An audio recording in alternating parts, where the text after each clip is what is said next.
نحمده ونصلي على رسوله الكريم أما بعد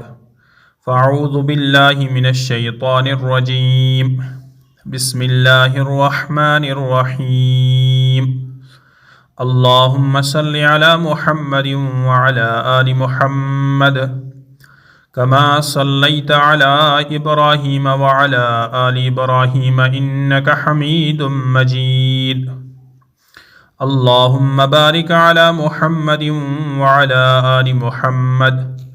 كما باركت على إبراهيم وعلى آل إبراهيم إنك حميد مجيد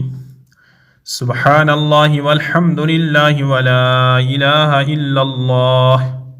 والله أكبر ولا حول ولا قوة إلا بالله العلي العظيم السلام علیکم ورحمۃ اللہ وبرکاتہ۔ محترم ناظرین و سامعین کرام، مجھے امید ہے کہ آپ سبھی حضرات اللہ کے فضل و کرم سے عافیت سے ہوں گے۔ میں اللہ سے دعا کرتا ہوں کہ اللہ آپ کو ہمیشہ خوش و خرم رکھے اور دونوں جہان میں کامیابی نصیب فرمائے۔ میرے اس یوٹیوب چینل بنانے کا مقصد یہی ہے کہ اس سوشل میڈیا دور کے اندر ہم دین کے پیغامات کو ہر گھر گھر کیسے پہنچائیں۔ آپ سے گزارش ہے کہ آپ میرے اس یوٹیوب چینل جو کہ آپ کو سکرین پر دکھائی دے رہا ہے، اسلامی معلومات کا مجموعہ، اس چینل کو آپ سبسکرائب کریں، نوٹیفیکیشن کے بٹن پر بھی کلک کریں تاکہ آنے والے ویڈیوز کے پیغامات آپ کو آسانی سے موصول ہوتے رہیں۔ کمنٹ میں اپنی رائے کا اظہار بھی کریں، اس ویڈیو کو لائک بھی کریں۔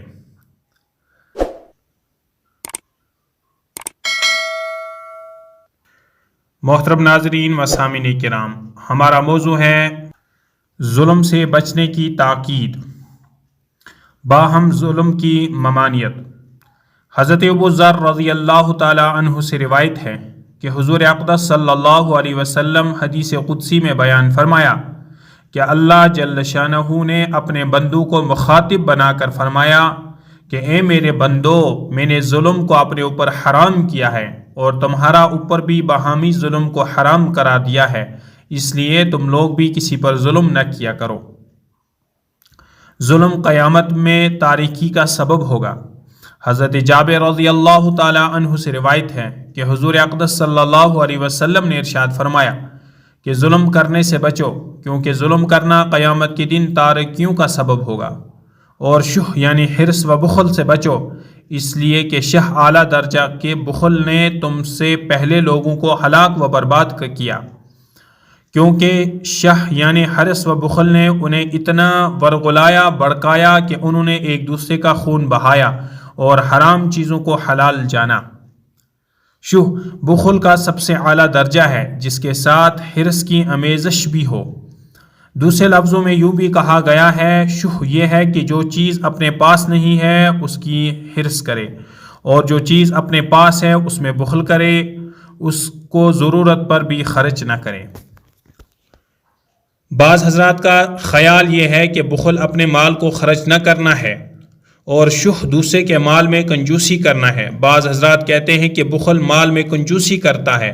اور شح مالی، فعلی، قولی اور ہر قسم کے تعاون خیر میں کوتاہی کرنے کا نام ہے،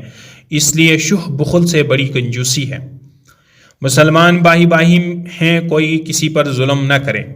حضرت ابن عمر رضی اللہ تعالی عنہما سے روایت ہے کہ حضور اقدس صلی اللہ علیہ وسلم فرماتے تھے کہ مسلمان کا بھائی ہے، نہ کوئی کسی مسلمان پر ظلم کرتا ہے، نہ کوئی کسی مسلمان کی مدد سے ہاتھ کھینچتا ہے، اور حضور صلی اللہ علیہ وسلم یہ بھی فرماتے تھے کہ دو دوستوں میں جب بھی جدائی ہوتی ہے دونوں میں سے کسی کے گناہ کے سبب سے ہوتی ہے۔ دنیا میں معاف نہیں کرایا تو قیامت کے دن ظالم سے بدلہ دلایا جائے گا۔ حضرت ابو ہریرہ رضی اللہ تعالی عنہ سے روایت ہے کہ حضور اقدس صلی اللہ علیہ وسلم نے ارشاد فرمایا کہ جب پر کسی مسلمان بھائی کا کوئی حق ہو، چاہے وہ حق غیبت، چغلی یا جسمانی، روحانی، ایذا رسانی وغیرہ کی صورت میں آبرو ریزی کا ہو، یا جانی مالی کسی اور طرح کا کوئی حق ہو، تو اس کو چاہیے کہ آج دنیا میں ہی معاف کرا لے۔ اس دن یعنی قیامت کے آنے سے پہلے، جس دن نہ دنیا دینار ہوگا، نہ درہم یعنی نہ روپیہ ہوگا، نہ پیسہ، کہ اس کے ذریعے مظلوم کا حق ادا کر سکے۔ اگر دنیا میں معاف کرا لیا گیا تو ٹھیک ہے، ورنہ پھر ظالم کے نیک اعمال ظلم کے برابر لے کر مظلوم کو دے دیے جائیں گے، اور اگر اس ظالم کے پاس کچھ نیکیاں نہیں ہوں گی تو مظلوم کے ظلم و حق کی بے قدر گناہ لے کر ظالم پر لاد دیے جائیں گے۔ مظلوم کی دعا رد نہیں ہوتی۔ حضرت ابو ہریرہ رضی اللہ تعالی عنہ سے روایت ہے کہ حضور اقدس صلی اللہ علیہ وسلم نے ارشاد فرمایا کہ 3 شخص کی دعائیں رد نہیں کی جاتی ہیں: روزہ دار کی افطار کرتے وقت، عادل بادشاہ کی، مظلوم کی، اور اس کی دعا اللہ جل شانہ بادل سے اوپر اٹھا لیتے ہیں اور اس کے لیے آسمان کے دروازے کھول دیتے ہیں، یعنی فوراً قبول فرماتے ہیں، اور پروردگار عالم فرماتے ہیں کہ میری عزت کی قسم میں تمہاری ضرور مدد کروں گا، چاہے بے تقاضۂ مصلحت کچھ دیر ہی سے صحیح۔ حضرت ابو ہریرہ رضی اللہ تعالی عنہ سے دوسری حدیث میں حضور اقدس صلی اللہ علیہ وسلم کا ارشاد مروی ہے کہ مظلوم کی دعا بہرحال قبول ہے، چاہے وہ کھلم کھلا گناہ کرتا ہو، یہ الگ بات ہے کہ اس کے فجور گناہ کا وبال اس پر ہوگا۔ ایک اور حدیث میں حضرت انس رضی اللہ تعالی عنہ سے روایت ہے کہ حضور اقدس صلی اللہ علیہ وسلم نے فرمایا کہ مظلوم کی دعا بہرحال قبول ہے، چاہے وہ کافر ہی ہو، اس کے اور اللہ کے درمیان پردہ نہیں ہوتا، یعنی فوراً اللہ کے یہاں پہنچ جاتی ہے۔ اس مختصر سی ویڈیو کو یہیں پر مکمل کرتے ہیں۔ دینی پیغامات کو سننے کے لیے آپ اس چینل کو سبسکرائب کریں، کمنٹ بھی کریں اور اس ویڈیو کو لائک بھی کریں۔ ایک اہم ویڈیو کا پیغام،